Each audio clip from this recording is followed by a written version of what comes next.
Matt Murphy here with Dave Cohn, and we know that the way that people really become productive with AutoCAD is using modified commands. Probably one of the most favorite AutoCAD modified commands that I know of is the array command.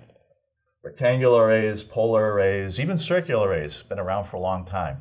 But now there's been some changes to arrays as well. Can you explain me what those are, David? Yeah, I can. And I think this is the biggest single feature that's been added to AutoCAD in quite some time, because it used to be when you would create an array, it was great. You made copies of objects, but once you were done, those objects were individual copies of objects. Now you can create associative arrays. So even after you've created a rectangular array or a polar array, the objects are still related to each other. You need additional copies of them, you can immediately modify that array.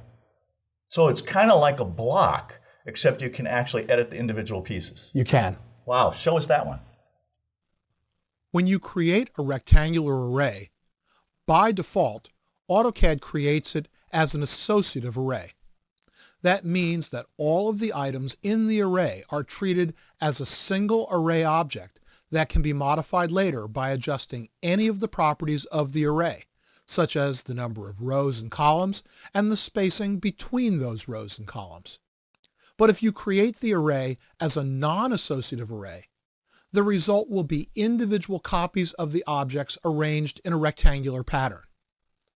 For example, when I click the Rectangular Array tool in the Modify panel of the Home ribbon, select the objects I want to array, and then complete my selection, I can see in the command window that the array I'm about to create will be an associative array. I'll click to finish creating the array, and then I'll press Enter to accept the array and end the command. Notice that if I select any item in the array, the entire array is selected, and the ribbon changes to the Array contextual ribbon, because this is an associative array. I can now modify the array by changing any of the properties, such as the number of columns. I can also adjust the array using grips. I'll undo what I've done. This time, I'll start the command again, select the object I want to array, and specify the spacing.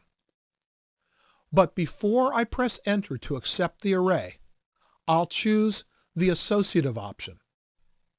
Now, the program asks whether I want to create an associative array or not.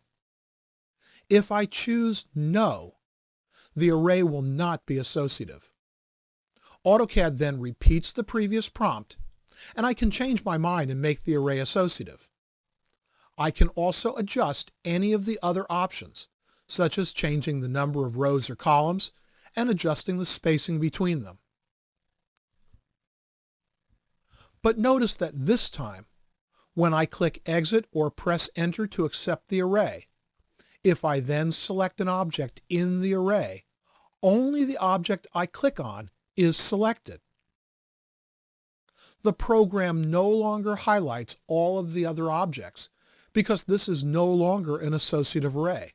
It's simply a collection of individual objects copied in a rectangular pattern. I'll delete all but my original object. I'll start the command again and select the objects I want to array. Now this is very important. Notice that in the command window, the default has changed.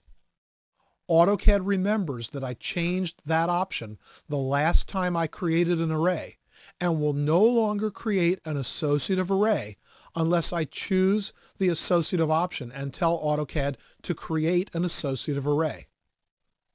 I'll finish specifying the columns and rows and then choose the associative option and then change this setting back to yes. Notice that now the array I've just created is an associative array. Be sure to check this setting before completing the creation of an array, because while you can use the explode command to reduce an associative array into individual objects, you can't convert a non-associative array into an associative array.